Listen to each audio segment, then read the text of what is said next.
Muy bien, pues vamos a comenzar y vamos a hacerlo rezando una Ave María, en el nombre del Padre, del Hijo y del Espíritu Santo. Amén. Dios te salve María, llena eres de gracia, el Señor es contigo. Bendita tú eres entre todas las mujeres y bendito es el fruto de tu vientre, Jesús. Santa María, Madre de Dios, ruega por nosotros pecadores, Ahora ahora y y en en la la hora. hora de nuestra muerte. Amén. Muy bien, pues esta es una sesión conjunta, porque se suman a los alumnos de la mañana que seguís aquí en pie y fieles a estas sesiones de apoyo, se suman también los alumnos de la sesión de la tarde de Ciencias Religiosas, porque tienen interés en ver también este tema que de otra manera dentro del calendario no hubiesen podido verlo, ¿no? Vamos a abordar en la primera hora el hombre y su muerte, y si no nos da tiempo seguiremos un poquito en la segunda hora, y al final hablaremos también del hombre y Dios, más brevemente, ¿no? Yo os invito a que si podéis, salvo cuando habléis, desconectéis la cámara de vídeo porque mi conexión no es muy buena, sobre todo porque así os oiré mejor si queréis preguntar algo o lo que sea. La sesión en principio está siendo grabada para que luego los que no hayan podido venir o quieran repasarla la puedan bien descargar el audio o bien ver el vídeo en el canal de YouTube. Bueno, pues nos encontramos con un tema que es un poco el tema, ¿no? Porque todo lo que llevamos dicho hasta ahora de la persona humana, en todos sus aspectos, se enfrenta con algo que irrumpe de repente, ¿no? O sea, la muerte sobreviene, ¿no? A cualquiera le sobreviene. Ya decía una vez Freud, ¿no? Que por qué los soldados, viéndolo en la, en la Primera Guerra Mundial, saltaban las trincheras habiendo visto morir a todos sus compañeros una y otra vez, ¿no? Y seguían saltando en la trinchera, porque el hombre está convencido, decía en su subconsciente, muy hondo en su subconsciente, que él es inmortal, que siempre el que se va a morir es otro, ¿no? Y eso hace también que cuando venga la muerte a cada uno de nosotros, aunque incluso la esperemos en cierta medida, sea por sorpresa, ¿no? Cuando menos lo esperas, ella aparece, ¿no? Y ante la muerte, pues ha habido muchas formas de enfrentarse con ella. La más famosa quizá y que sigue resonando de vez en cuando a nuestros oídos es la de Epicuro, ¿no? ¿Para qué te vas a preocupar por la muerte si cuando tú estás, ella no está, y cuando ella está, tú ya no estás, ¿no? Que es como, lo acepto, dejo de ser y ya está, ¿no? Pero yo creo que es importante ver cómo esa muerte, que no sabemos cuándo se va a producir, que no la programamos, que puede venir cuando menos lo esperamos, un coronavirus, un accidente, una enfermedad de algún tipo, ¿no? Eh, Cuando eso se produce, interrumpe mi proyecto, ¿no? El hombre que estaba lanzado hacia la felicidad, el hombre que estaba caminando hacia su plenitud, que contaba pues con unos años, es decir, pues de aquí a los 40 consigo el primer millón de euros, de aquí a los 60 consigo 10 más, y de los 60 a los 80 me dedico a disfrutarlos, ¿no? Bueno, lo que sea. Entonces tu proyecto vital, peor o mejor, y calculas con unos años, unos plazos, ¿no? Pero olvidas que hay algo que está ahí que no depende de ti, que es, que es la muerte, que es siempre sorpresiva, ¿no? Eh, para afrontarla, esta muerte que interrumpe, ¿no? Y nos plantea, por lo tanto, oye, ¿hacia dónde vas? ¿Quién eres? ¿No? Vamos a ver la cuestión del sentido, ¿no? O sea, nos sitúan que el hombre es biográfico, en que el hombre es temporal, que por ser de carne estamos limitados a un tiempo. Y nos pone, ¿y después qué? ¿Y después qué? Pues bueno, ahí estamos, ¿no? Es la cuestión del sentido de la vida, ¿no? Y vamos a ver un poquito cómo hay unas filosofías que agrupo como filosofías de la muerte que responden de una manera y otras, unas filosofías de la vida que dan otra perspectiva, ¿no? Un segundo punto, una vez planteada la cuestión del sentido, es la vivencia de la muerte. La vivencia de la propia muerte, la experiencia, ¿no? ¿Hasta qué punto tengo yo experiencia de la muerte o no la tengo? Porque la puedo anticipar, la puedo anticipar. Es lo que hemos hecho muchas veces en ejercicios espirituales ignacianos, ¿no? Imagínate que te vas a morir y te encuentras con Dios cara a cara. ¿Qué vale tu vida, no? Puedes anticiparla en plan espiritual o la puedes anticipar en plan existencialista, ¿no? Pero ¿experimentas la muerte? ¿Qué experiencia tenemos de ella? Desde ahí nos meteremos en un análisis del plano biológico, que es la muerte desde la biología, para desde ahí meternos en el plano más estrictamente filosófico, la metafísica y la muerte, para desde ahí ver hasta qué sentido podemos hablar de inmortalidad y resurrección. Bien. Cuando la muerte hace su aparición, puede aparecer con eso, pues como si ya tuviésemos una vida lograda, ¿no? Eso que nos parece una muerte natural, ¿no? Yo ya soy un ancianito, tengo mis hijos, he realizado mi vida y demás, y ha sido una vida, bueno, buena, lograda, ¿no? Lo que cuando comentábamos la película aquella de Salvar al Soldado Ryan, el soldado Ryan, ya ancianito, pregunta a su esposa, dime si he llevado una vida digna, una vida, en el fondo, una vida lograda, ¿no? Bien, pues eso, aunque aparezca así y parezca más natural, esa muerte aún así sigue sorprendiendo y creándonos una situación de absurdo, ¿no? Porque el asunto es, ¿y para qué? O sea, todo ese esfuerzo, toda esa tarea moral, toda esa construcción de amor, todo eso, de repente se cae, ¿vale? Que es con 84 años, ¿vale? Que es con 90. ¿Y qué más da? Desaparece en el vacío. O sea, todo eso tiene sentido en sí mismo si se acaba con la muerte. O sea, eso deja siempre un resabio de insatisfacción. No nos satisface, ¿no? Una sensación de absurdo, no tanto como cuando el proyecto vital viene interrumpido de manera brusca, ¿no? Un papá que muere en un accidente dejando a 2 hijos, o un chaval que se muere a los 22 años, o a los 20 años, o a los 17, ¿no? Y te deja roto, ¿no? Y te preguntas todo, ¿por qué? ¿no? Ahí ya ese sentido del absurdo aparece con toda su violencia, con toda su fuerza. Pero en el fondo la cuestión no es menor si mi vida dura 20, si mi vida dura 60, si mi vida dura 90. Porque la pregunta del para qué está ahí, ¿no? Entonces la respuesta, la pregunta por el sentido está siempre, ¿no? Zubiri, para referirse a esto, dice que la vida humana, que es temporal, que es biográfica, eso le gusta más a Ortega y a Julián Marías, el término biográfico, pues Zubiri también lo usa, pero Zubiri utiliza sobre todo algo, y la vida humana, que es biográfica, está emplazada, aunque yo no sepa el plazo. Pero de alguna manera eso hace que el saber que está emplazada repercuta en cada momento de mi existencia. Él utiliza eso frente a otros pensadores más de la angustia de existencialistas ateos o existencialistas nihilistas, que para ellos la muerte acaba en un absurdo, ¿no? Zubiri ya, al decir que está emplazada, o sea, que tiene un plazo, lo que está haciendo es meter de alguna manera la posibilidad de que lo eterno, lo inmortal, se haga presente en el momento biográfico, ¿no? Pero ese emplazamiento lo que hace en el fondo es marcar el valor y el sentido de todos los acontecimientos de mi vida. Por eso, según responda a la cuestión de la muerte, qué es y qué me cabe esperar después de ella, a su realidad, a su sentido y su posible superación, eso, según sea esa respuesta, será el valor del resto de proyectos intramundanos, ¿no? Hay una conexión entre lo que es la muerte metafísicamente, cómo la vivimos existencialmente y cómo vivimos cada instante de la vida. Esos 3 aspectos están intrínsecamente relacionados.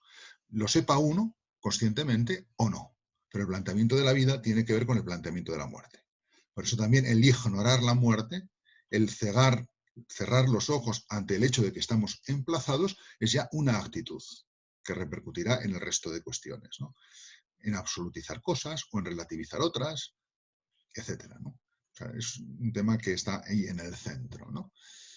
Y bueno, choca, ¿no? Es decir, la experiencia de que yo me acabo, ¿no? Con la experiencia de la sed de eternidad, la infinitud, el carácter absoluto de la persona, ¿no? Hay eso que chirría, ¿no? Que choca de una manera no amistosa, ¿no? Bien. Sigamos adelante. Bien, ante esa cuestión del sentido, hay una serie de pensamientos que lo que afirman es que con la muerte se acaba todo. La muerte es algo total. Omnis moriar. Muero del todo. Fijaos que esa expresión, yo muero del todo, quiere decir que no queda nada de mí, no queda nada de mí, quedo aniquilado, es una anihilización, un volver a la nada, ¿no? O muerte total, tiene también un sentido bueno, es decir, cuando yo experimento la muerte no es algo que le pasa a mi cuerpo, no, la muerte me pasa a mí, soy yo el que muero, es Juan, es José Antúnez el que muere. Y la muerte la experimento anímica y corporalmente. Eso sí, desde fuera tú puedes decir, bueno, sí, se ha muerto su cuerpo, su biología, pero debe haber el alma que subsiste, tal, y utilizar ya una clave lingüística. Pero es verdad que el que experimenta la muerte es la persona, igual que conoce la persona, se alimenta la persona, quien muere es la persona, aunque la muerte esté provocada por una cuestión biológica, ¿no? Bueno, cuando se habla aquí de muerte total no va en ese sentido, que ese sentido es verdadero, ¿no? Va en el sentido de que hay aniquilación, vuelta a la nada, ¿no? Y las filosofías de la muerte se pueden dividir como en dos, ¿no? Una, me he centrado sobre todo en pensamientos modernos, pero podríamos poner pensadores antiguos, ¿no? Una es, ante ese hecho, cuando yo lo anticipo con mi capacidad de proyectar, viene el sentimiento de la angustia. Es un sentimiento que ha sido llevado a un tema metafísico, de antropología metafísica, no es simplemente el sentimiento de angustia que el psicólogo te calma con unas pastillas porque estás en un momento de estrés o en un momento de una vivencia mala, no. Es la angustia como un sentimiento metafísico que hace que te asustes de la nada que te rodea, ¿no? O sea, de que realmente puedes no existir. Puedes no existir. Esto lo vimos un poquito al principio del curso cuando veíamos las diferencias ontológicas y el adolescente que se abre al ser y al no ser y demás, y una de las experiencias era la de la ampliación del mundo, pero la otra que se da a esa edad, que es cuando al chaval le gusta lo negro, lo gótico, las calaveras, ese tipo de estética le tienta, ¿no? Sobre todo si es la primera vez en que conscientemente vive la pérdida de un ser querido, no digamos ya si es un amigo, ¿no? Y entonces se plantea con toda, es que puedo no ser, es que si me muero, dejo de ser, ¿no? Y viene, desde esa experiencia metafísica, viene una angustia profunda, ¿no? Bien, eso los diferentes pensadores le han dado a veces una función positiva, que es lo que le ocurre a Heidegger, ¿no? Heidegger dice, la angustia ante la muerte me posibilita salir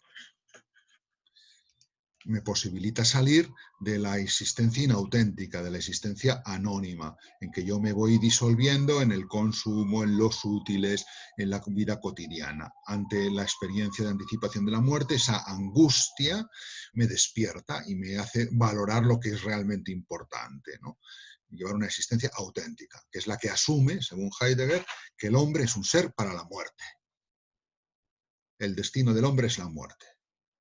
Y entonces lo único que me queda por hacer positivo sería abrirme a la escucha del ser, que se manifiesta en claros del bosque como luces que se dan al Dasein y demás. Pues tiene cosas bonitas ahí, pero también tiene una ausencia de trascendencia muy grande, ¿no? El hombre en el fondo queda abandonado, ¿no? Arrojado en el mundo, arrojado en la existencia, y lo único valioso que quedaría es asumir pues eso, con coherencia que soy para la muerte y dedicarme a lo importante que es escuchar el ser, ¿no? Pero sin más horizonte, ¿no? Sin más horizonte. Queda un poco ahí como un voluntarismo, ¿no? En el fondo. ¿Y por qué voy a escuchar el ser? Yo prefiero irme a la inautenticidad. Para eso voy a estar angustiado, pendiente de la diferencia ontológica de un ser que me desborda y tal, pero que no me sirve para entrar en comunión con él ni darme ninguna esperanza. Para eso prefiero dedicarme a comer y beber, ¿no? A comer y beber, que bueno, pues no, bueno, Heidegger ahí es una postura, lo que quiero subrayar es que sí, dice cosas bonitas de la autenticidad, porque en el fondo resuena, yo creo que resuena un poco su pasado de seminarista y la influencia de los ejercicios y todo esto, ¿no? Lo hace un poco más filosófico y tiene cosas valiosas, pero en el fondo es un empeño, o sea, y no hay una opción razonable, lo que hay es una decisión, ¿no? Una decisión voluntarista por la autenticidad, sin que haya una razón más a favor de serlo, de ser auténtico o de ser inauténtico, ¿no? Él opta por la autenticidad entendida en ese sentido, ¿no? La otra postura está en el existencialismo ateo de Sartre y de Camus, por ejemplo, ¿no? O sea, esa angustia nos pone delante del absurdo de la existencia y lo que nos toca es asumir que somos una pasión inútil, ¿no? y nos abandona en el sinsentido, ¿no? También puede darse otro sentimiento, que es el de la huida y el olvido, lo que os decía antes del bueno de Epicuro, ¿no? ¿Para qué preocuparte, no? Si cuando tú estás, la muerte no está, y cuando la muerte esté, tú ya no estarás. No vais a coincidir nunca. Pues anda que no vais a coincidir. Porque cuando ya llegue, tú dejas de estar, ¿no? O sea, que es así de claro, ¿no? Pero bueno, lo que llevaría funcionalmente es a disfrutar del momento, un sentido materialista del carpe diem, ¿no? Cosa que se da bastante entre pensadores posmodernos. Bien, eso es la muerte, y la muerte es el final, es muerte total, ¿no? Frente a estas formas de pensar nos encontramos otras que se abren a la vida, ¿no? Porque afrontan la muerte con esperanza. Y esto, aunque no sean pensamientos creyentes de ninguna religión que por gracia o el poder de Dios o sus dogmas religiosos digan que hay una vida eterna, ¿no? Aunque ahí sí es importante subrayar cómo lo más habitual ante la muerte, el hecho antropológico, que la antropología cultural pone de relieve, es que la inmensísima mayoría de las culturas manifiesta la creencia en la inmortalidad, como se ve ya desde los primeros seres humanos que datamos, en el culto a los muertos, en el hecho de enterrarlos, en el hecho también de poner en sus enterramientos útiles, porque pensamos que van a seguir viviendo de alguna manera. O sea, la antropología cultural, igual que lo hacía Freud con el psicoanálisis, pone de manifiesto la creencia en la inmortalidad, ¿no? Como uno de los deseos más grandes del corazón humano, ¿no? Pero bueno, independientemente ya de esos datos de antropología cultural o de la universalidad de las religiones que creen en la vida eterna, de alguna manera, también desde el punto de vista filosófico nos encontramos con que hay pensadores que plantean en serio la vivencia de la vida después de la muerte, ¿no? Así tenemos diferentes tipos de pensamiento que buscan fundamentos metafísicos, ontológicos, para mostrar que la muerte no es lo último, sino lo penúltimo, ¿no? Y eso lo hacen algunos desde la espiritualidad del alma, bien en plan dualista, como Platón, o en plan antropología de la unidad, como Tomás de Aquino, por citar unos ejemplos. Otros profundizando en la relacionalidad de la persona, en la relación de la persona con su origen, en un Dios, en un ser que les da la existencia, ¿no? Y ahí tenemos los personalismos, ahí tenemos a Ratzinger, cuando hace filosofía, antropología fundamental para su escatología, ¿no? O también al estilo agustiniano, ¿no? La verdad existe porque existe la verdad eterna, de alguna manera el hombre, la capacidad de prometer, la capacidad de amar, ¿no? Tiene que ser posible, o la misma experiencia de verdad que tenemos nosotros, ¿no? Solamente es posible decir esto es verdad, en sentido serio, si de alguna manera esa verdad es eterna, y por lo tanto en el hombre hay algo eterno, ¿no? Sería un poquito la vía que lo hace complicada, pero si te metes es muy convincente, ¿no? Pero tienes que meterte, ¿no? En su filosofía del lenguaje que hace Spemann, Robert Spemann. Esas son vías que buscan a través del fundamento ontológico en diferentes campos, ¿no? También tenemos la fenomenología, y ahí hay un caso muy interesante que es el de Edith Stein, ¿no? Con ser finito y ser eterno, ¿no? Que es como una respuesta a Heidegger, ¿no? Mostrando cómo la apertura a la eternidad que hay en el hombre, ¿no? Muestra ese rasgo espiritual que apunta hacia Dios como el fundamento, ¿no? Entonces esa sed de eternidad pone en relación al ser finito que somos con el ser eterno, ¿no? Y el hombre, de alguna manera, en esa relación fenomenológicamente descrita y alcanzada, se daría capaz de dominar la temporalidad, ¿no? Ya lo hace muy bonito poniendo en diálogo lo que ha aprendido de Husserl con lo de Santo Tomás, ¿no? Es una vía más fenomenológica, o una lectura fenomenológica de Tomás de Aquino, ¿no? Otra filosofía de la vida es cuando se tiene en cuenta el telos, ¿no? La teleología. O sea, la verdad del telos. Si la finalidad, el fin último es algo real, ¿no? Ese punto omega es algo real que está estirando ya aquí de nosotros hacia aquello que podemos ser. Si la causa final es real, entonces ese fin existe. Luego, si yo estoy experimentando aquí, en esta vida, que la finalidad actúa, ¿no? Esa finalidad pide que sea real. Si hay algo de ti que estira a que seas bueno, a que ames para siempre, ese fin que está haciendo real ahora, porque no es mera eficacia, está haciendo real que tú des de ti lo mejor de ti, de alguna manera tiene que existir, ¿no? Eso, quien lo hace bonito es Alfonso Pérez de la Borda, al hablarlo en diálogo con las teorías de evolución y otras antropologías como el punto omega, ¿no? Bueno, los filósofos así se enfrentan a la realidad de la muerte y le dan un sentido, ¿o no? Entonces, hay esperanza, Gracias. filosofías de la vida, hay esperanza, o hay angustia y huida, filosofías de la muerte, ¿no? Sería el sentido. Y desde ahí, claro, el instante cobra valor. La muerte hace que el instante cobre un gran valor. Porque, claro, este instante es irrepetible. Pero no es lo mismo que este instante sea irrepetible y haya esperanza de un mañana, a que este instante sea irrepetible y no haya esperanza. En ambas posturas, el instante se absolutiza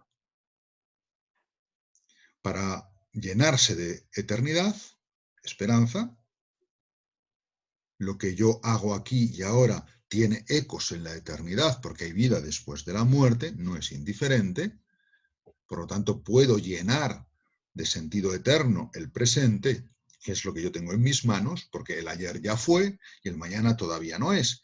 Pero como hay esperanza de inmortalidad, el presente queda preñado, lleno, ¿no?, de esa eternidad.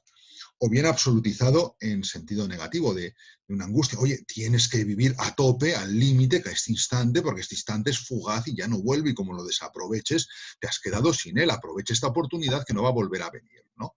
Pero aprovechala en ese sentido puramente materialista y sin esperanza.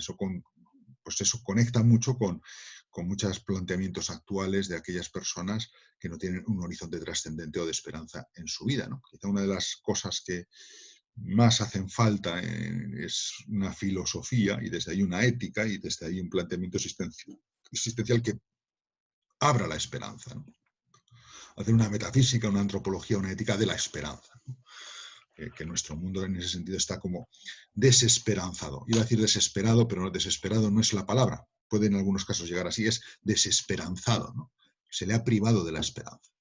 Solamente vivimos muchas veces en nuestra cultura con un rasgo de lo inmediato, de lo inmanente, de lo que aquí se da, ¿no? Bien, pues claro, imaginaos, antes de pasar a imaginaos por un momento como la muerte que ha emplazado mi vida, que plantea la cuestión del sentido, que plantea estas respuestas, imaginaos que no existiese la muerte.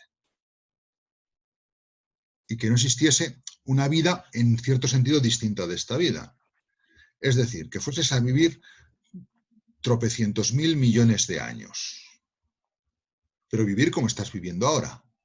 ¿De acuerdo? Entonces, ¿para qué ibas a molestarte en estudiar antropología y en pasar las pruebas de antropología que vienen a continuación? ¿Para qué? Si puedes hacerlo el año que viene, o puedes hacerlo dentro de un siglo, o puedes hacerlo dentro de un milenio. No tiene sentido, ¿no? ¿O para qué vas a solucionar ese problema que tienes en tu familia si al fin y al cabo tienes 2.500 millones de años antes de que te moleste un poco? Es decir, lo vas a poder resolver dentro de tal, si no es para tanto, ¿no? ¿No? La ausencia de la muerte, para que veamos un poco, que hacemos el carácter positivo del emplazamiento, permite llenar el instante de sentido. O sea, es verdad que es irrepetible, que hay plazos, y por lo tanto el tiempo, la temporalidad, cuenta. En eso que coinciden tanto los filósofos de la muerte como los filósofos de la vida, hay una gran verdad, ¿no? ¿Y para qué voy a entrar en el seminario ahora? O seguir en el seminario ahora, ya podré entrar el siglo que viene, ¿no? O sea, el tarde te amé de San Agustín, que percibe el valor del tiempo, solamente se entiende desde ese saber que la vida está emplazada, que la muerte es real. Entonces, bueno, y hable también esa cuestión y lo que viene después, si es más de lo mismo, ¿para qué? Mi esperanza no es solo de vida biográfica indefinida. Mi esperanza es una esperanza de algo que tenga parte de esa plenitud que aquí intuyo en el instante, ¿no? También es cierto que siempre la muerte es lo que limita nuestra experiencia de la felicidad, ¿no? Es decir, tú quieres, estás gozando de una felicidad, qué bien a gusto estoy con mi mujer, con mis hijos en el trabajo, no hay ningún problema, ha desaparecido el coronavirus, podemos irnos a la playa, podemos ir a misa tranquilamente, rezar tranquilamente en las adoraciones, lo que sea, es que estoy feliz, ¿no? Y te dicen, bueno, es que a lo mejor en noviembre vuelve el coronavirus, y ya te han fastidiado la vida, ¿no? Ya te han fastidiado la vida, ya te han amargado, ya esa feliz no es tan redonda. Ahí sí viene el coronavirus otra vez, ¿no? Claro, es la temporalidad, ¿no? El hecho de que esto no es para siempre, ¿no? Entonces, intuimos que la muerte, junto a llenar el instante de importancia y de trascendencia, también nos está planteando la cuestión de si mi plenitud es solo lo que aquí experimento o si esas dimensiones trascendentes que hay en mí están esperando algo más, ¿no? Bien, eso en cuanto a la cuestión del sentido y las filosofías de la muerte. Sigamos avanzando un poquito. ¿Cómo la experimentamos, la muerte? ¿Cómo la experimentamos? Pues la experimentamos en tercera persona normalmente. Esa es la primera experiencia, la más normal, ¿no? Yo puedo anticipar mi muerte porque veo que otros se mueren, ¿no? La muerte es algo lejano, ¿no? Algo que sale en las noticias, algo que sale en los libros. Hay libros de esos que te sobrecogen y te hacen vivir tu propia muerte, pero en el fondo es la muerte de otro. Es la muerte de otro, ¿no? Es tercera persona. Esto en nuestras sociedades occidentales se ha fomentado mucho, alejando la muerte, no permitiendo que la veamos en toda su crudeza, en toda su inmediatez, ¿no? Incluso a veces ocultándola, ¿no? A veces el exceso de violencia en ciertas películas bélicas lo que consigue es el efecto contrario. En vez de ponerme delante la muerte, hace que la muerte sea una cuestión de película, ¿no? Por las defensas psicológicas que pongamos o el acostumbramiento, ¿no? Pero luego ves cosas como no te enseñan los féretros que se han producido en la pandemia, ¿no? Y dices, ¿y por qué se me oculta? ¿Para que no entre en pánico? ¿Para que no vea que la muerte es algo cercano? ¿Para que siga ahí en una tercera persona lejana? ¿No? Para que sigamos viviendo nuestra vida en esa anestesia que me impide pensar con nitidez y dar el paso a la autenticidad, aunque fuese en plan heideggeriano, ya sería un paso. Ojalá no se quede ahí la gente, pero sería un paso, ¿no? Claro, cuando ya la muerte no pasa de ser esos que han muerto de guerra, esos que han muerto en una patera, esos que han muerto de coronavirus y que yo no conozco. No sé si os acordaréis, pero yo recuerdo muy bien cómo al principio las noticias eran de gente de otros países, de gente de otras cosas de tu ciudad o de tu región que tenían el coronavirus, hasta que de repente se va acercando, se va acercando, se va acercando la mancha negra y de repente ya son este feligrés, este amigo, el papá de este amigo, el abuelo de este alumno, el no sé qué, o sea, ya la muerte va perdiendo el carácter de tercera persona y ya cuando es alguien mucho más cercano, dice, claro, es que se ha muerto mi tío, se ha muerto mi padre, o se ha muerto no sé quién, ¿no? Mi amigo, ¿no? Entonces ya la muerte adquiere un carácter de segunda persona, ¿no? De segunda persona. Es lo que experimenta San Agustín. Aquí la segunda persona puede ser más cercana o más lejana, pero ya no es la tercera. Ya no es la tercera. La descripción que hace San Agustín cuando muere su amigo Lipio, ¿no? Y esas frases tremendas y tan bonitas, es como algo que se muere, algo de mí mismo que se muere. Era como medio morir yo. Porque algo de mi vida muere con la desaparición de mi amigo. Ya no veré las cosas con sus ojos, ya no veré a mis amigos con sus ojos. O sea, yo pierdo lo que en mi vida suponía la vida de mi amigo, que no era solo mi relación con él, sino eso afectaba a todas las relaciones que yo tenía con los demás, porque veía a los demás con los ojos de mi amigo. Y esa parte de mis otros amigos ya desaparece. Ya no estará el comentario de Alipio o la risa de Alipio para decirme hacerme caer en la cuenta de ese aspecto de los demás, pero no solo de los demás o de la sociedad, sino también del mundo, de las cosas, ¿no? Porque yo no los veía solo con mis ojos, los veía con sus ojos, ¿no? Y eso a lo mejor en el recuerdo pervive un tiempo, pero lo he perdido, ¿no? Entonces estoy perdiendo algo que está en mí, ¿no? Algo que está en mí y que está ahí muy, muy profundo, ¿no? El desgarro, claro, la muerte de un esposo, de un hijo, de un padre, son tremendos, ¿no? Y de las cosas más duras que he visto es la muerte de un hijo, ¿no? Es la presencia de la ausencia, ¿no? La terrible y constante presencia de la ausencia. En tu vida se abre ese vacío, ¿no? Ya no es lo mismo. Tu hijo está ahí, no está, pero está presente su ausencia. En la viudedad está presente su ausencia. No es que no esté, es que está presente una ausencia, porque hay algo tuyo que ha muerto con él, ¿no? Hay creo que era, no recuerdo en qué libro, Unamuno describía, Unamuno u Ortega, ahora me viene la duda, describía en la escena, comentando un cuadro en que aparecía el moribundo, estaba el moribundo y al lado del moribundo estaba el médico, estaba el cura que le daba los últimos sacramentos, estaba la mujer del moribundo que lloraba, estaban los criados, un poquito más alejados, ¿no? Era un cuadro como intentaba expresar con los rostros y los gestos las diferentes aproximaciones o vivencias de esa muerte que hay allí. Y luego estaba el que se moría, ¿no? Estaba el que se moría. Claro, la muerte en tercera persona del amigo no es lo mismo que el médico, no es lo mismo que el cura, aunque el cura quiera mucho a ese feligrés, no es lo mismo que la viuda, no está allí en el lecho, ¿no? O no es, por supuesto que no es lo mismo que está viviendo el moribundo, ¿no? Es decir, nunca nosotros experimentamos en primera persona la muerte, salvo cuando me muero. Habrá un día en que sí, en que tú también la experimentes, en primera persona, pero luego no vendrás a contárnoslo. ¿Eh? Entonces sí, pero mientras tanto no. Y como ahí entra nuestra curiosidad, ¿y qué son todas estas experiencias al límite de los que entran ahí en un trance y ven la luz y luego la paz y sienten la paz y la luz? Vale, pues algunos la tienen, otros no. Otros no. Son experiencias psicológicas de una enfermedad tremenda que ha rayado en la muerte, pero el hecho es que no se han muerto. El hecho es que no se han muerto, no han experimentado la muerte. Han estado en una experiencia muy próxima a la muerte y nos cuentan su experiencia subjetiva con más o menos sinceridad. Bueno, la sinceridad no voy a dudar de ella, pero no puedes objetivar eso científicamente ni antropológicamente. Y puedes a lo mejor aproximarte psicológicamente, pero tiene el valor eso de experiencias subjetivas de una experiencia próxima a la muerte, pero no se han muerto. Si se hubiesen muerto, no nos las hubiesen contado. Luego será lo mismo cuando yo me muera, lo que yo voy a sentir, que lo que y voy a experimentar, que lo que han vivido esos señores. Y yo qué sé. Y yo qué sé. Entonces eso vale lo que vale. Es un testimonio sincero de unas personas que cuentan lo que han sentido cuando estaban en un trance que médicamente sabemos es próximo a la muerte. Ya está. Pero no se han muerto. No se han muerto. Bien, así es como experimentamos la muerte, ¿no?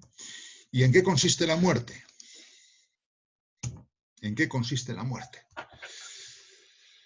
Bien, pues la aproximación primera que tenemos es la que nos da la medicina, la biología, ¿no? Que es ambigua también, ¿no? Es aniquilación de la vida biológica, ¿no? Y el médico certifica la muerte, ¿no? ¿Y cómo la certifica? Pues por la desaparición de los síntomas vitales, ¿no? Este cese de la actividad vital, ¿no? ¿Y cómo sé que ha cesado? Pues los criterios han ido cambiando a través de los siglos, ¿no? Que no se mueve, que no respira, que el corazón se ha parado, que hay encefalograma plano y hay muerte cerebral, ¿no? Esos criterios se van afinando. Pero aún así, claro, dices, Tomás de Kempis, famosísimo, que no es canonizado porque cuando abrieron, no, es un poco exagerado, ¿no? Porque bueno, es decir, como cuando le enterraron vivo, resultó que se despertó y arañó la tapa del ataúd y al desenterrarlo para ver si estaba incorrupto, descubrieron los arañazos, dijo, a ver si este hombre, el abogado del diablo, a ver si este hombre se desesperó en el último instante, y aunque era muy santo, se desesperó. Pues bueno, piensa lo que quieras, pero si tú estás enterrado en un ataúd, es obligación moral tuya intentar salir de ahí por todos tus medios, porque tienes que vivir el no matarás que te incluye a ti mismo, ¿no? Entonces, araña, da patadas, haz lo que puedas, ¿no? ¿eh? No vas a ser ahí y decir, ay, Dios mío, qué bien que me he quedado aquí enterrado y ahora te ofrezco mi vida. No, tú inténtalo con Dios, ¿no? O sea, probablemente lo vivió muy santamente, ¿no? Pero bueno, son esas cosas. Es decir, bueno, pues se puede producir que se entierre uno vivo. Pues es difícil, pero se puede producir, ¿no?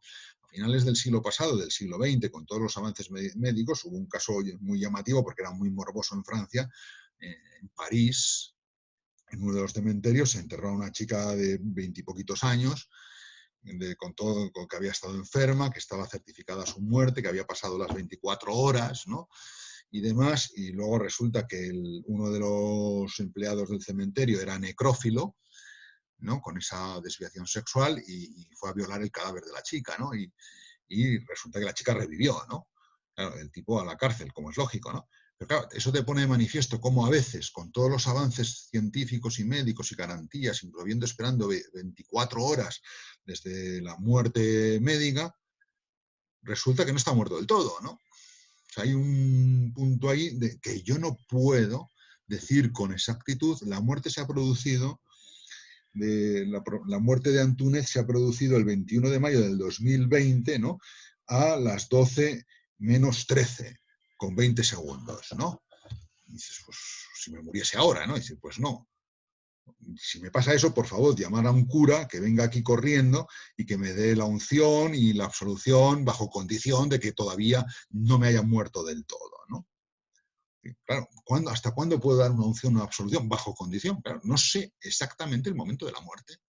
No lo sé.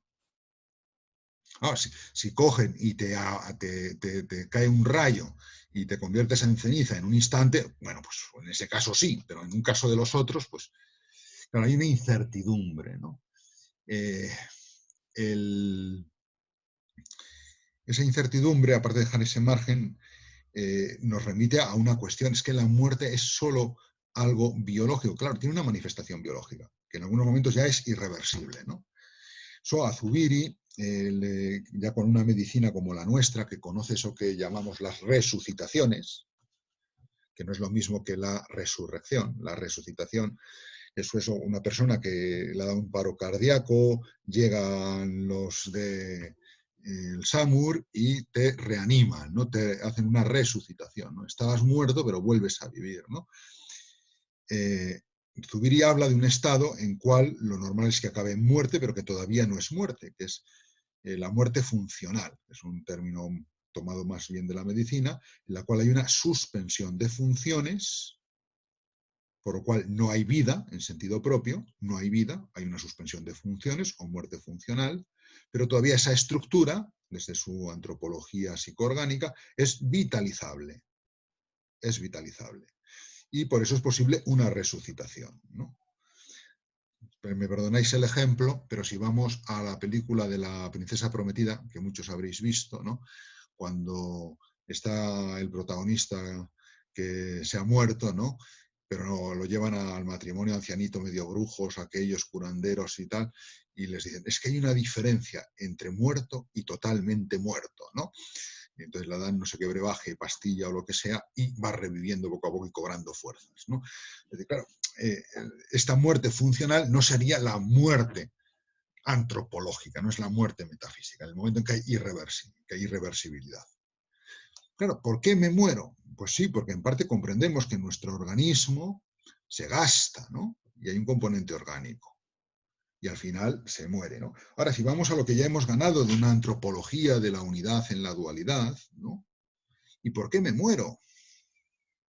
Si mi alma es un principio que trasciende, un principio que está vinculado con Dios y que es el que da el ser, mi alma no tendría por qué acabársele las pilas de formalizar a mi cuerpo, ¿no? Ahí hay un misterio en la muerte. El por qué me muero, suponiendo ya que supone lo biológico cesa, por lo tanto, ¿qué queda de mí? Ya desde nuestras antropologías de unidad surge la pregunta, ¿y por qué? ¿No? ¿Y por qué? Que no es fácil, ¿eh? No es fácil de ver. Hay razones para que me muera, lo que es compuesto, lo que es material, se descompone, se gasta, se puede corromper, y también hay un componente muy fuerte para la inmortalidad. Oye, ¿y por qué me voy a morir si mi alma no es como una pila, aunque sea Duracell? que se gasta su energía de unificar el cuerpo. O sea, al fin y al cabo, mis células están cambiando y cambian todas enteras cada 7 años, ¿no? Bueno, muerte biológica que ya apunta a la cuestión de qué es la muerte desde un punto de vista de la antropología metafísica, que es donde nos vamos a meter, ¿no?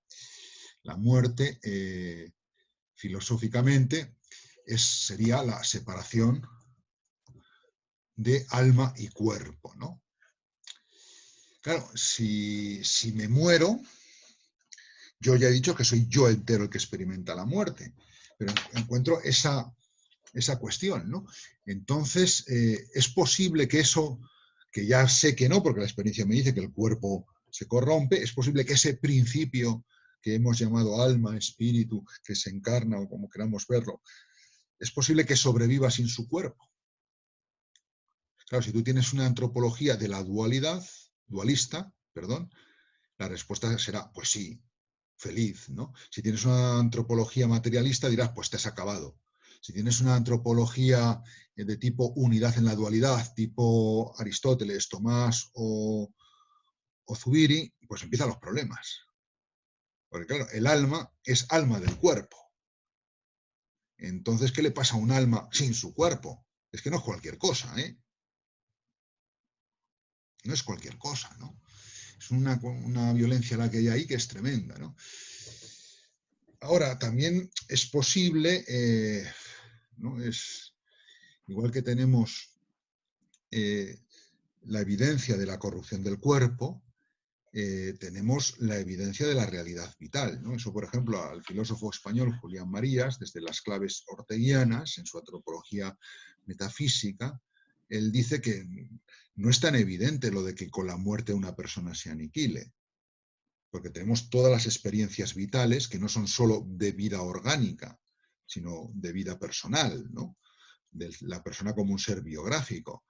Entonces, el peso de la prueba, dice, oye, demuéstrame que la vida personal ha desaparecido con la muerte biológica.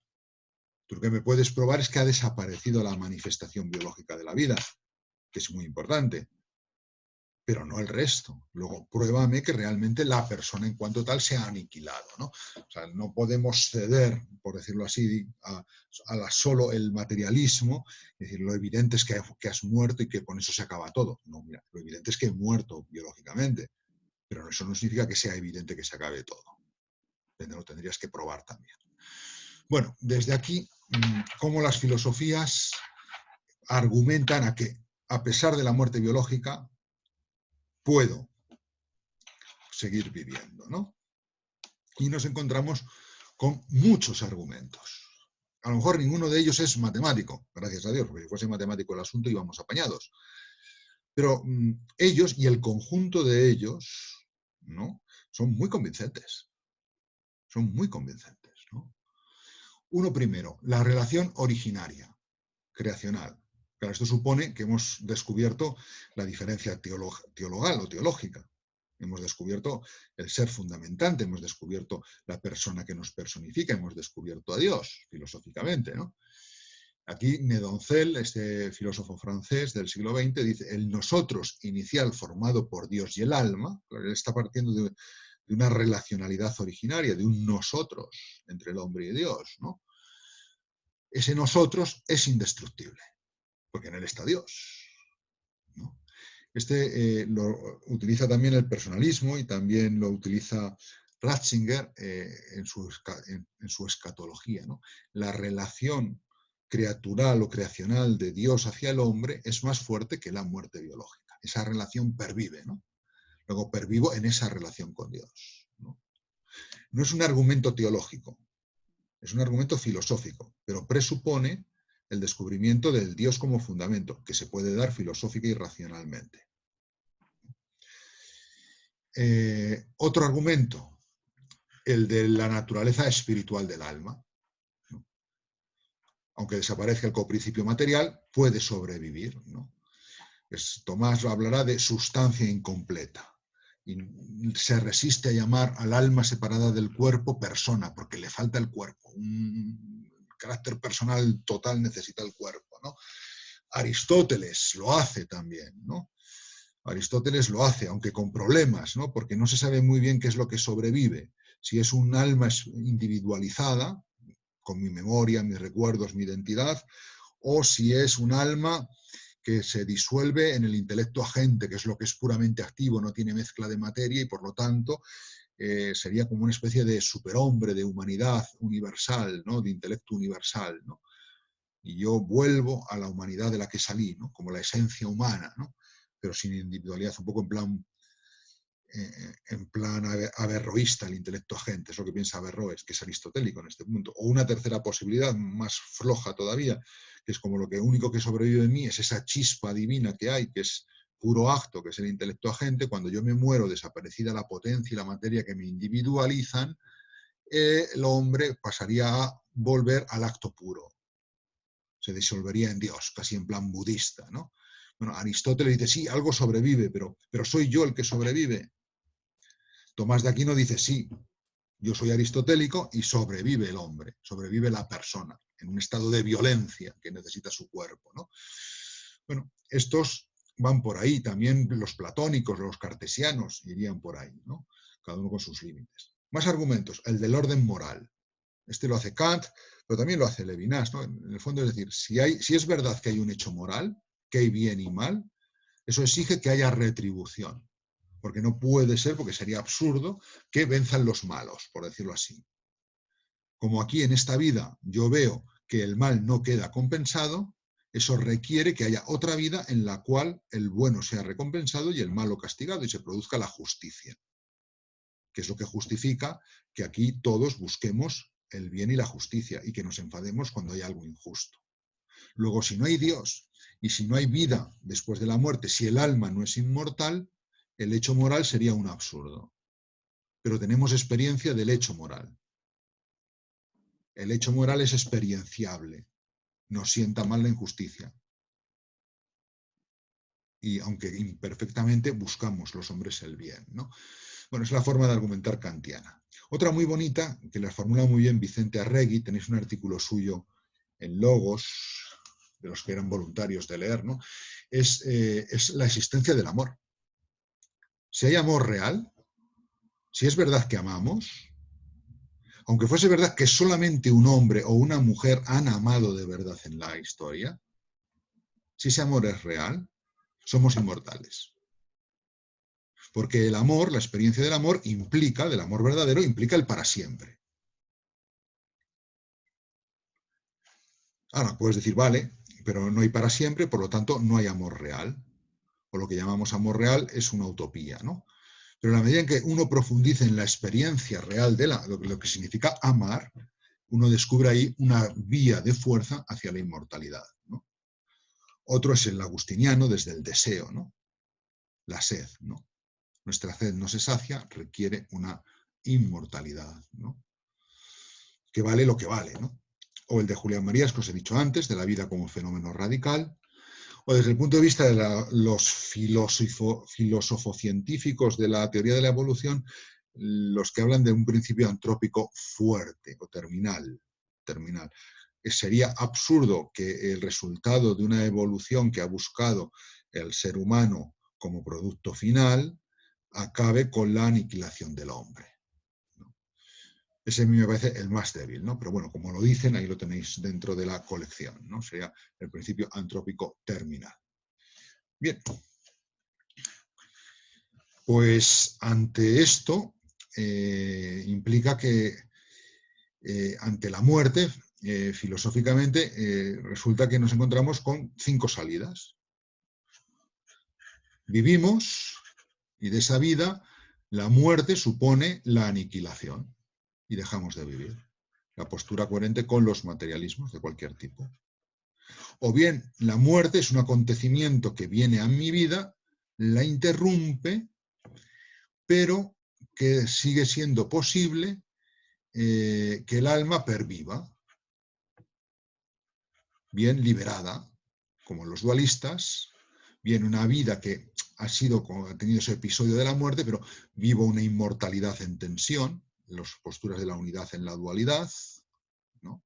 Ya os he contado la de Aristóteles. Para Tomás sería posible, porque lo que individúa al ser humano, lo que le hace persona, es el ser que le es donado por Dios. Por lo tanto, el alma perviviría intentando o reclamando vivificar un cuerpo, pero no puede hacerlo, ¿no? Otra es la de Zubiri. Zubiri, si se le ve solo desde la antropología de psique-organismo, ahí desaparecido la psique, desaparecido el organismo, corrompido el organismo, desaparecería el subsistema psíquico. Y en ese sentido, pues habría una aniquilación. Sin embargo, él tiene otro plano, que es su filosofía de la realidad, lo que desde fuera llamaríamos una metafísica, donde él distingue entre la persona y en la persona la personalidad, y en ella el momento de religación, de su vinculación con el ser que le da la realidad, ¿no? Entonces, en ese nivel metafísico, la persona, aunque perdiese el subsistema psíquico-orgánico, los dos subsistemas, podría pervivir en esa religación con el origen. La personalidad, la suidad, la persona en ese carácter de religado podría sobrevivir. Ahí veis cómo la postura de Zubiri para sostener la inmortalidad sería posible desde muy parecida a lo que es un argumento de relación, ¿no? Hay muchos zubirianos que eso no lo admiten, ¿no? Entre ellos uno que llegó a una contradicción que era Laín Entralgo, católico y muy bueno, como ya os he dicho alguna vez, pero que en este punto le puede mucho la medicina y le puede mucho el omnis moria, ¿no? Ha quedado aniquilado. Lo que pasaría, y ahí él hace una postura teológica, no filosófica, es que inmediatamente el poder de Dios resucita al hombre, ¿no? Esa postura creyente, sin embargo, no es coherente con la metafísica, porque lo que ocurriría en ese instante es que yo me he muerto, pero inmediatamente de aniquilado, Dios me recrea. Pero claro, no hay continuidad ontológica, no es el mismo individuo, no es la misma persona, no es el mismo ser. Será idéntico, con los mismos recuerdos, pero no son el mismo. Es una contradicción metafísica, son dos seres. Uno ha acabado, ha sido aniquilado, y otro empieza a ser. El punto de partida del segundo es donde lo dejó el primero, pero es otro. Y eso a lo mejor engaña a los demás, pero no va a engañar a la realidad, ¿no? Claro, si pensaseis así, habría que avisar a vuestra madre. Oye, mamá, si se presenta otro que viene como si fuese yo, ten en cuenta que no he sido yo, porque yo ya me he muerto, ¿eh? Es otro igual que yo, pero no soy yo, es como un clon, ¿no? Y eso lleva a incoherencias tremendas después, ¿no? Es decir, claro, si después de esta vida hay retribución, el que recibiría el premio de mis esfuerzos sería mi clon, mientras que yo he dejado de existir. O después de esta vida hay retribución y yo he sido un canalla, el que recibiría el castigo sería mi clon, mientras que yo quedo impune, eso sí, aniquilado del todo, ¿no? Y bueno, está hecha con buena voluntad. Y al mismo Pedro, Laín Entralgo, se lo corrigieron teólogos y filósofos en Salamanca en aquella época y fue una discusión interesante, ¿no? Y él rectificó esa postura. Pero bueno, ha quedado ahí y algunos la siguen sosteniendo hoy, ¿no? Bueno, el principio personal o el principio espiritual, como queramos llamarlo, es capaz de sobrevivir a la muerte, eso sí, en una tensión. Esto es importante subrayarlo. No estoy feliz, como el alma platónica o el alma cartesiana libre del cuerpo. No. Otra postura es, ese principio se reencarna, lo cual lleva a una contradicción muy cruel, que es, aparte que no tiene ningún fundamento experiencial, ¿no? La reencarnación, pero es también ciertas visiones de Platón y sobre todo cuando se entra con las filosofías orientales, incluso el pensamiento nietzscheano, ¿no? Del eterno retorno, ¿no? Y porque requiere también algún principio de continuidad, ¿no? En una reencarnación hay otro ser que es privado de su ser para que yo me apodere de él, ¿no? No es que yo formalice o informe o actualice o personifique un ser que no era, ¿no? La antropología de la unidad y la dualidad, el cuerpo y el alma, hacen imposible, muestran la imposibilidad la incoherencia de una reencarnación, ¿no? Es un ser absorbiendo otro ser, ¿no? Y luego está la postura de disolución en el infinito, ¿no? Aristóteles, en dos de sus posibles salidas, intelecto agente, budismos, los monismos, el holismo, New Age, los avatares, ¿no? Me disuelvo en un infinito que puede ser espiritual o puede ser también la madre naturaleza o el planeta Tierra, ¿no? O llámale X, ¿no? Bueno, estas serían las posturas ante la muerte. vamos a acabar, luego hacemos el descanso, así no interrumpimos a mitad la muerte, ¿no? Claro, nos ha dejado la muerte abierta a la situación, o sea, no nos lo resuelve la filosofía, pero sí nos ha abierto vectores que nos permiten abrirnos a la esperanza, ¿no? Nos permiten abrirnos a la esperanza. Y esa esperanza de supervivencia, y de una supervivencia que pide un más, que no basta con más de lo mismo, curiosamente es respondida de una manera muy coherente por la propuesta cristiana, ¿no? Hasta cierto punto, lo que la antropología muestra en sus contradicciones y en sus logros al afrontar el tema de la muerte, lo que es la propuesta cristiana de la resurrección en Cristo, satisface esas, por decirlo así, esos planteamientos antropológicos, ¿no? Ahora, eso no significa que la antropología demuestre la resurrección en Cristo. No, lo que simplemente está diciendo es qué adecuada es la respuesta cristiana a los nudos que la antropología descubre y en cierta medida plantea, ¿no? Por ejemplo, ¿no? Es decir, la antropología muestra que una vida sin el cuerpo es contradictoria con la identidad de la persona humana. El don de la resurrección de la carne, desde la acción poderosa de Dios, conocida desde la fe, es decir, teológicamente, responde en coherencia a aquello que descubrimos que el hombre es, cuerpo y alma. Una religión que no me ofreciese una resurrección de la carne, que me ofreciese un limbo místico espiritual definitivo, sin carne, sin cuerpo, que no hiciese justicia a la filosofía de la carne, estaría escamoteando, estaría traicionando una verdad antropológicamente adquirida. La persona es cuerpo y alma, es de carne, ¿no? O sea, hay ahí como un ser coherencial muy grande, ¿no? En ese sentido, la propuesta cristiana se ve razonablemente apoyada por la verdad que filosóficamente descubrimos sobre el hombre en su muerte, ¿no?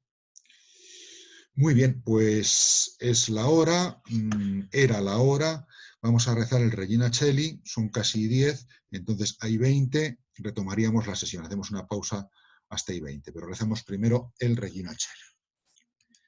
Reina del cielo, alégrate, aleluya, Aleluya. porque el Señor, a quien has merecido llevar en tu seno, aleluya, ha resucitado según su promesa, aleluya. Aleluya. Gózate y alégrate, Virgen María, aleluya, Aleluya. porque ha resucitado el Señor en verdad, aleluya. Aleluya. Oh Dios, que te has dignado dar la alegría al mundo con la noticia de la resurrección de tu Hijo. Te pedimos que por intercesión de nuestra Madre, la Virgen María, participemos de la gloria de la resurrección. Por Jesucristo nuestro Señor. Amén. Amén. Muy bien, pues hay 20, nos vemos aquí otra vez. Hasta ahora. Ahora.